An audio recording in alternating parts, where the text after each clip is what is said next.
Hello, welcome back to the programme. Now, if you are worrying that perhaps robots are going to take over from you, you shouldn't actually, because they are already here. Artificial intelligence agents are already involved in every aspect of our lives. They keep our inboxes free of spam.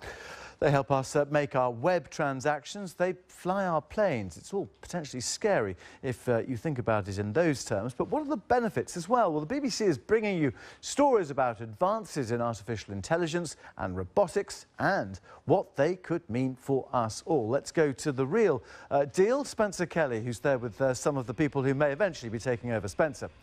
Thank you very much. And everybody, meet Baxter. Baxter, everybody. Baxter is a research robot, but it's already being used in industry to do things that we humans might do with our arms and our fingers. In a few minutes, I'm going to show Baxter how to do an important part of my job, which is pick up this egg and drop it in the pan. That's what I do when I'm not on click for most of the week. Nigel Crook is from Oxford Brookes University. You brought Baxter in today, and you're actually using Baxter for research purposes to study machine-human interaction.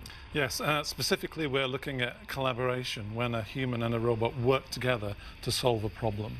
Okay, and what have you found regarding how we like dealing with robots, and more specifically, who we like to be in charge, us or the robots? Well, usually there are two strategies you can adopt when you're collaborating with someone. Do you take the lead in the collaboration, or do you follow the other person's lead? And what we're interested in is studying how those changes, those different strategies, can have an impact on a person who's interacting with the robot. Okay, and your research is still ongoing. What is your feeling about whether we like to be in charge or whether we like to be led by a robot? I think that when a robot is in charge and taking the lead, often we feel a little bit unsafe and out of control, and the best strategy, in my gut feel at the moment, is a mixture of the two, when the robot intelligently sometimes takes the lead and sometimes follows. Okay, the irony being, of course, we hand over a lot of control to computers already that we don't even Yes. realise in aircraft and many lines of our daily lives. Right, now I'm going to teach Baxter how to drop this egg into the pan. So if we start recording, it's now looking at what I'm doing, and I can actually, if I grab it here, I can take Baxter's hands. Anything could happen here because it is live TV. I'm going to place the hand over here, press its fingers together, and then show it on the way past. I'm going to give it a little flourish just to show you it really is watching what I'm doing, and then it's going to release the egg into the pan and then finish like that. Right, now it should copy what I've done, and this is an example of a different way of programming a computer. So instead of typing in computer code, you actually show it what you want it to do. Oh, we need to put the egg back in the box. Well spotted, Nigel. That could have been a disaster. We could have been eggless. So you see, it's replicated my moves exactly, even the hesitancy with which I approach the egg. There's the flourish. Proof, if proof were needed. And the egg's in the pan. So, Nigel, in no way is this artificial intelligence. This is me just programming a robot. But there are hints of intelligence about what Baxter can do, aren't there? Yes, and this is an example of what you can do to help it to learn. So we've given it a very precise set of movements now.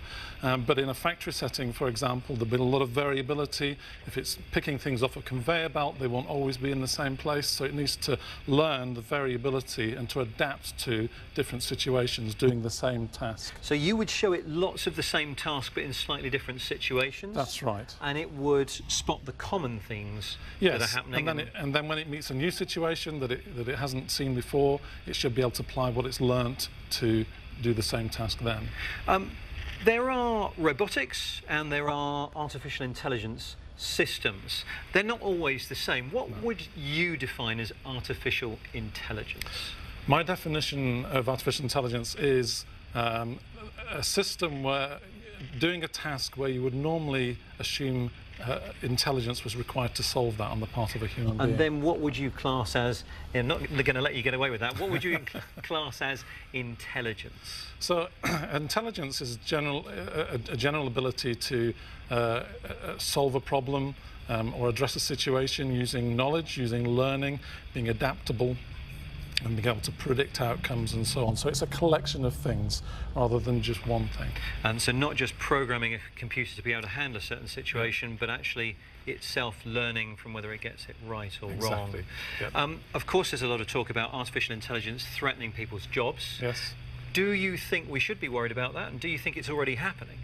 No, I don't think we should be worried about that. I think history shows that where AI and robots have come into organisations and industries to take jobs that were previously done by human beings, in actual fact that's created greater productivity, greater efficiency in the company, and those people who were doing those jobs are redeployed to other jobs within the same company. But of course, historically, you don't need as many people. When you're True. supervising an army of 100 robots, you maybe need 1 or 2 people. Yes. What do you do with the other 98 that were replaced? But again, they are redeployed, and that's the pattern that has been used in industry in the past.